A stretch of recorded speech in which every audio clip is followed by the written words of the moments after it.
on air, though. Live from the Icebox Studio in Montgomeryville, Pennsylvania, it's the Bill and Corey Show. I'm Bill. And I'm Corey. It's going to be hard. We were laughing before this thing even started. So this is going to be we'll see how this one goes today. So welcome back, another episode of the Bill and Corey Show. It's live episode number 82. Don't worry, this one won't be about digging for gold. No, it won't. Okay, so a question from a customer. Not me, but the customer. No, and neither you. No, me either. We don't put these questions in ourselves. No, it would be fun. I'm going to start doing that. Toss them. I'm going to start inputting random crazy questions. No, that doesn't work that way. We go with real questions. So vacation weeks for other people is kind of tough for us. So I have a brand new pressure regulator from Matheson Gas at part number SEQ 3531A 540. Which is for oxygen? For oxygen. We actually have the regulator right here. I'll pull it out. Connected to an O2 cylinder, that's oxygen, 2000 PSI. The regulator output can only be adjusted up to 9 PSI. We normally set the oxygen to 12 PSI for our application. Is there an adjustment I can make to increase the maximum settable pressure? So this is the regulator. And oops. This is not a real one. We just loose. It's a fake one. It's loose assembly. So this baby's 15 psi delivery pressure. It's got a 30 psi gauge. So you want to handle this one, Corey? No. Well, I'll hold the regulator. Yeah, okay. You handle the question. Well, no. So sometimes what happens with regulators is flow rates get too high, too big, and so the pressure doesn't climb as much for that. So in this case, it seems like they might be flowing at the max flow that they can flow. And so the pressure's not able to build up. Yeah. This is set for 15 psi, and they wanted 9. Usually at 12. It could be a high flow. It could be a high flow condition. There are a lot of different things that could happen to cause the pressure to drop. It's not as simple as just saying like I'm going to set it right here and the pressure's going to work out perfectly. Sometimes there's flow rates and things of that nature that can change it. But you can adjust the pressure a little. I mean, we test these out before we show them. Yes. And we say, okay, it can handle 15 psi. But if for whatever reason you need to change the pressure up or down, you can do that. You gotta be careful. Oh, yes. So we actually have a video on this. It was our first video we ever did for our pop YouTube out the cap. And I was gonna have this popped out, but I forgot. Yeah. So this is just, you get like a tiny screwdriver or X-Acto knife. Be careful when you're using sharp things. Don't cut yourself. Don't want to poke your eye out. So cut you yourself. pop off this little label here. It's got some sticky stuff to it. There's a nut and a bolt underneath. There's a nut underneath. The bolt is there. Yeah. Screw. It's I believe it's 9/16 socket. Put it in there, and then you just a little bit to loosen it, and then you can. Take it out and adjust it. When you do adjust the pressure, you got to be careful. You don't want to turn it in all the way. No, because you don't. No. It's just not good to really compress it down all the way. So you want to. Well, especially if you want to go from 9 to 12, you want to back it off a little bit. But you'll be screwing in. So yeah. Just be careful with that. Like you said, we have a video on our YouTube channel. Yes, but you can adjust what the regulator does. So that if it's not working perfectly for you, getting the pressure out, there are other things you can do besides just turn the knob. Right. Oh, here's a good one. Well, they're all good ones. They are good. It's our second question. It is. I'll handle this one, I guess. Which regulator should I offer for these mixtures? Model 3610A or model 3210B. Now the 3610A and 3210B are corrosive service regulators. And the reason why they were asking about that is because this is a mix. They have a mix. Now the 3610A is a tied diaphragm regulator. Correct. And the 3210B is a Monell regulator where it's the materials are the things that keep it safe. Yeah, as opposed to being the physical tied diaphragm of the 3610A. Right. Right. So those are, if you had pure corrosive or gases, you would use one of those regulators, depending upon how corrosive it was. And then, anyways, this mix sounds kind of nasty, but it's got HCl, hydrogen chloride, 80 ppm.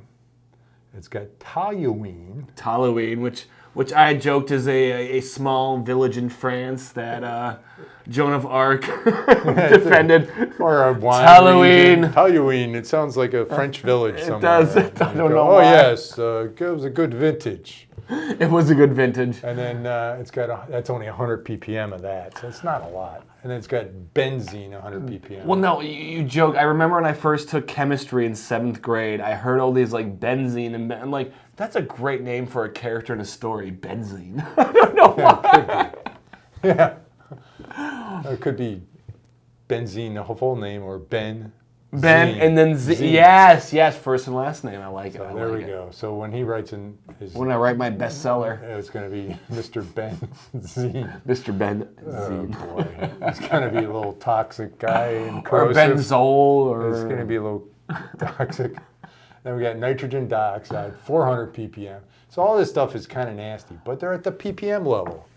So you really just need. for 100 ppm, 100 ppm. You can get away 400 with ppm. a stainless steel bar stock regulator. What does ppm mean though? It's parts per Parts what? per million. Per million. Okay, so Parts it's per very, million. Very so little bit. so 100 of this million is this gas. Yeah, So yeah. it's The very, million very small. nitrogen molecules, you'd have 100 toluenes. So a stainless steel regulator is the way to go. Because of those, yeah. You Yeah, don't have to so go with that'll you don't have to work. go with the Benell ones This or is the a tie diaphragm. 3510A, which I borrowed from production. I'm going to have to bring it back because it's getting shipped out today. But yeah, this is stainless steel regulator. It'd be good for this kind of service. Or 3810A, which is dual stage. Dual stage. But yeah, ask us about, when you have gas mixers. Just ask us about it, though. I mean, don't be shy. Even sometimes we don't know for sure. Well, your big concern about these any reactive kind of gases is that not that it's going to corrode something, but it could react with something. So if you had and we've mentioned this before, if you had a 400 ppm mixture of nitrogen dioxide and it reacted with something, well, the 400 ppm might now only be 300 ppm. So then your calibrations would be all off and stuff like that. But what it reacted to could be, 500 ppm, and it's causing. I don't know. You don't know. You don't know. I did a little kind of history lesson time on toluene. This compound was first isolated in 1837. That was before I was born. Slightly. Through a distillation of pine oil by Pierre Joseph Pelletier and Philippe Neries Walter. I don't know how you got Walter. He sounds French. Yeah, I think they're French. Who named it, I don't know, retinefate, whatever. So, and then in 1841, some guy with a really long name isolated a hydrocarbon from balsam of tolu. That's where you get probably toluene from. There you go. So I don't know where you get balsam of tolu. And I know balsam wood it's an aromatic extract from the tropical Colombian tree Myrox. Well, I can't pronounce that.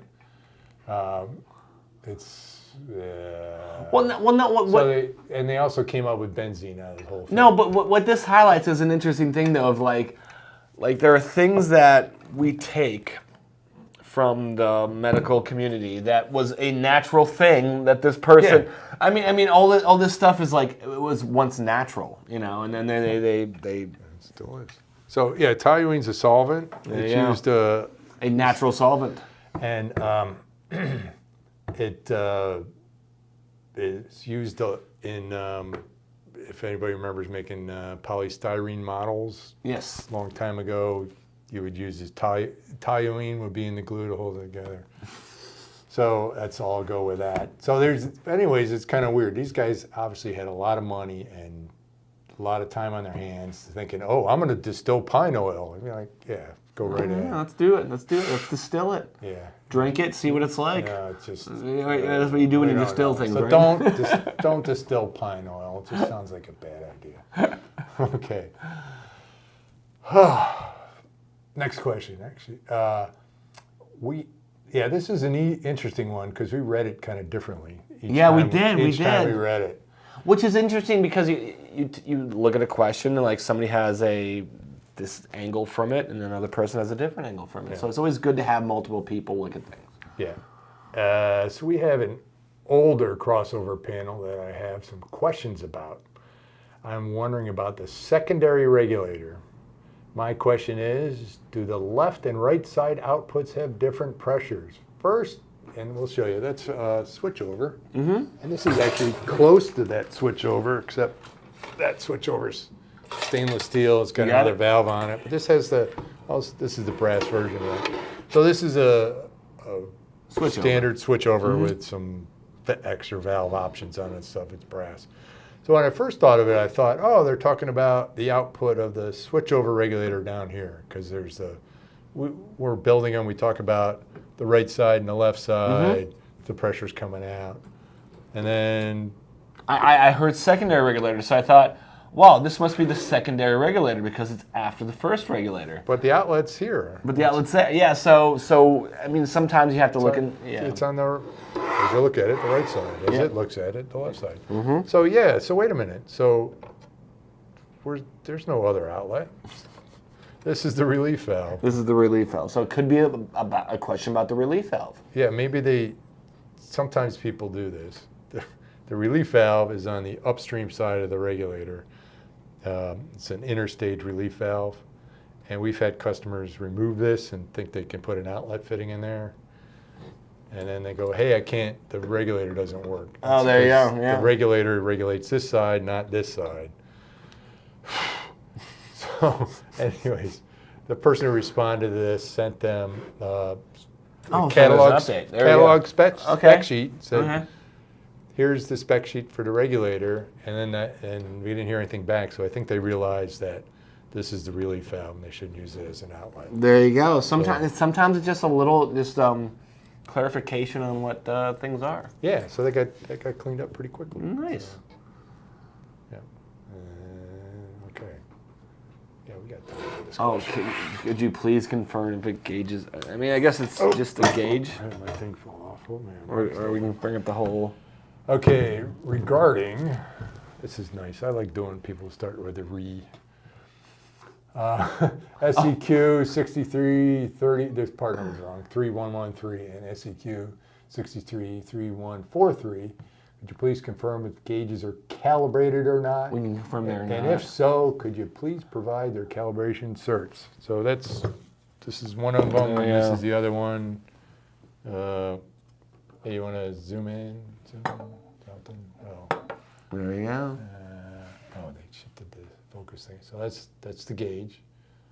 So you want to talk about the accuracy of the gauge? Yeah, no, it's a 3-2-3. So 3% in the first 25%, 2% in the next 50%, and then another 3% in the last 25%.